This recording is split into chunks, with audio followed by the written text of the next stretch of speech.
നമ്മളിന്ന് ബ്രേക്ക്ഫാസ്റ്റ് ആയിട്ടും അതുപോലെ ഈവനിങ്ങിൽ ചായൻ്റെ കൂടെ കഴിക്കാൻ എണ്ണയിലൊന്നും മുക്കി പൊരിക്കാത്ത കിടിലൻ സ്നാക്സ് ആട്ടോ റെഡിയാക്കുന്നത്. സാധാരണ നമ്മളെ വീട്ടിൽ എപ്പോഴും ഉണ്ടാകുന്ന ഐറ്റംസൊക്കെ വെച്ചിട്ടാണ് കേട്ടോ തയ്യാറാക്കുന്നത്. അപ്പോൾ ഇതെങ്ങനെ തയ്യാറാക്കുമെന്ന് നോക്കാം. അപ്പോൾ വീഡിയോ ഇഷ്ടപ്പെട്ട് സപ്പോർട്ട് ചെയ്യാനും ലൈക്ക് ചെയ്യാനും മറക്കരുത്. ഇത് തയ്യാറാക്കാൻ വേണ്ടിയിട്ട് ഞാനിവിടെ ഒരു പാത്രം എടുത്ത് വെച്ചിട്ടുണ്ട്. ഇതിലോട്ട് 2 കപ്പ് മൈദപ്പൊടി ഇട്ട് കൊടുക്കാം.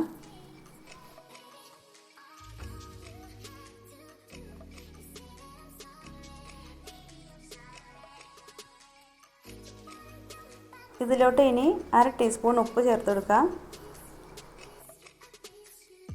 ഉപ്പ് ചേർത്തതിന് ശേഷം നന്നായിട്ടൊന്ന് ഇളക്കി യോജിപ്പിച്ചെടുക്കാം.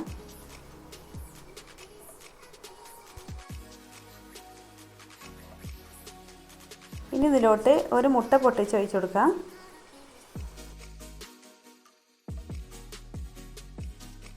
ഒരു ടേബിൾ സ്പൂൺ നെയ്യോ അല്ലെങ്കിൽ ഓയിലോ ചേർത്ത് കൊടുക്കാം. ഞാനിവിടെ നെയ്യാട്ടോ ചേർത്ത് കൊടുത്തിട്ടുള്ളത്. ഏത് വേണമെങ്കിലും ചേർത്ത് കൊടുക്കാം. ഇനി എല്ലാം കൂടെ നന്നായിട്ടൊന്ന് യോജിപ്പിച്ചെടുക്കാം.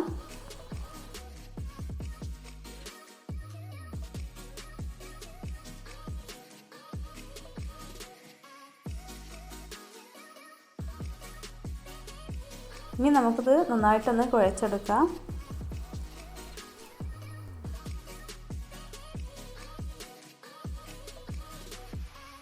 ഇനി ഇതിലേക്ക് നമ്മൾ പാലാണ് ഒഴിച്ചു കൊടുക്കുന്നത്.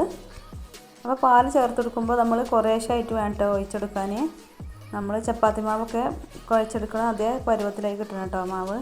അപ്പോൾ ഇതാ കുഴച്ച് നന്നായിട്ട് സോഫ്റ്റാക്കി എടുത്തിട്ടുണ്ട് കേട്ടോ.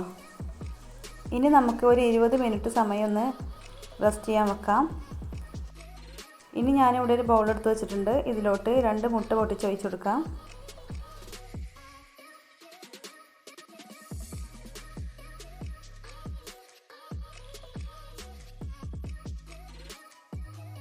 ഇനി ഇതിലോട്ട് മീഡിയം സൈസിലുള്ള ഒരു സവാള ചെറുതായി കട്ട് ചെയ്ത് ഇട്ട് കൊടുക്കാം.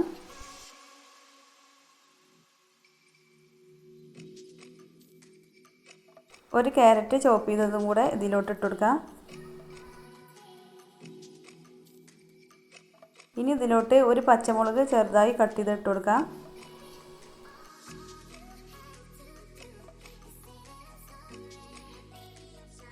ഒരു തണ്ട് കറിവേപ്പില കട്ട് ചെയ്തിട്ട് കൊടുക്കാം.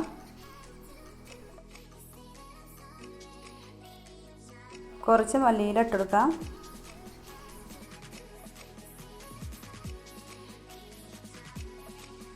ഇനി എല്ലാം കൂടെ മിക്സ് ചെയ്ത് യോജിപ്പിച്ചെടുക്കാം.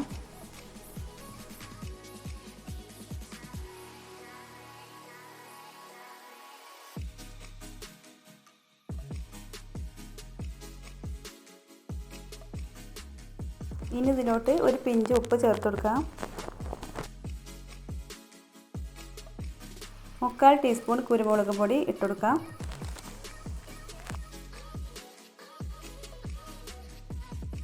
ഇനി ഇതിലോട്ട് 1 ടീസ്പൂൺ ചില്ലി ഫ്ലേക്സ് ഇട്ട് കൊടുക്കാം.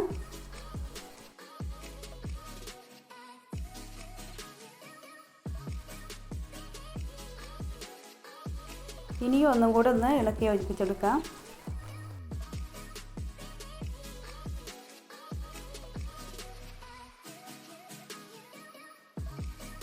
അപ്പോൾ നമ്മൾ നേരത്തെ കുഴച്ചെടുത്ത മൈദമാവ് ഇവിടെ സെറ്റായിട്ട് വന്നിട്ടുണ്ട്.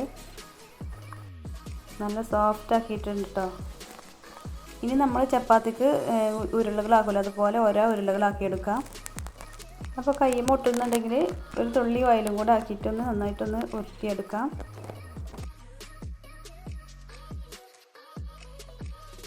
അപ്പോൾ ഇത് 5 ഉരുളകളാക്കി എടുത്തിട്ടുണ്ട് കേട്ടോ. ഇനി നമുക്ക് ചപ്പാത്തിൻ്റെ വലുപ്പത്തിലൊന്ന് പരത്തിയെടുക്കാം. അതിന് വേണ്ടിയിട്ട് ഞാനിവിടെ ചപ്പാത്തി പലക എടുത്ത് വെച്ചിട്ടുണ്ട്. മാവ് ഒട്ടിപ്പിടിക്കാർക്ക് വേണ്ടിയിട്ട് ഞാൻ ഇതിൻ്റെ മുകളിലായിട്ട് കുറച്ച് മൈദപ്പൊടി തൂവി കൊടുക്കുന്നുണ്ട്.